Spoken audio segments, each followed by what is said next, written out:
Wahai jiwa-jiwa yang mulai dibukakan tabir batinnya, jangan pernah mengira bahwa kemampuan adalah tanda kemuliaan dirinya. Semakin tinggi kesadaran sejati, semakin tunduk hati kepada Tuhan. Melihat yang tak terlihat bukanlah bukti bahwa engkau paling suci. Sebab cahaya sejati tidak melahirkan kesombongan, melainkan melahirkan kerendahan hati dan kasih kepada sesama. Jangan mabuk oleh pujian manusia.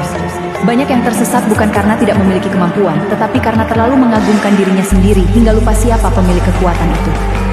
Ketika seseorang merasa dirinya titisan, paling terpilih, paling hebat, saat itulah ia sedang diuji oleh keakuannya sendiri. Sebab ego adalah pintu paling halus menuju kehancuran batin. Kelebihan yang engkau miliki hanyalah titipan kecil dari kebesaran Tuhan. Jangan pernah merasa memiliki, karena dalam sekejap semuanya bisa diambil kembali. Orang yang benar-benar dekat dengan Tuhan tidak sibuk mengaku paling sakti.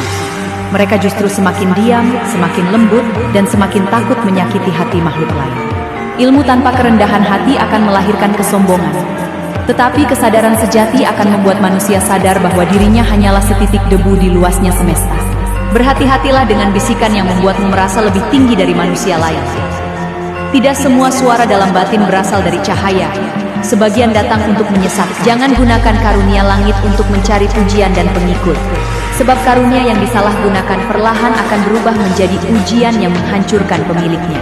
Ingatlah, semakin besar cahaya yang diberikan Tuhan, semakin besar pula tanggung jawab untuk menjaga hati tetap rendah dan penuh belas kasih. Kesaktian bukan tanda tertinggi manusia. Hati yang bersih, rendah hati dan penuh cinta, itulah kemuliaan yang sesungguhnya. Di akhir zaman nanti, banyak manusia mengejar kekuatan spiritual, namun hanya sedikit yang mampu menaklukkan egonya sendiri. Padahal itulah perjalanan paling berat. Jika kemampuanmu membuatmu merasa paling istimewa, maka engkau sedang menjauh dari cahaya sejati. Karena cahaya Tuhan tidak meninggalkan ego manusia. Jangan mudah mengaku sebagai utusan, titisan, atau manusia pilihan. Sebab orang yang benar-benar dipilih Tuhan justru lebih banyak menangis dan merendahkan dirinya di hadapannya. Semoga mereka yang diberi kelebihan tidak lupa bersujud. Karena setinggi apapun kemampuan manusia, pada akhirnya kita semua hanyalah hamba kecil di hadapan Tuhan.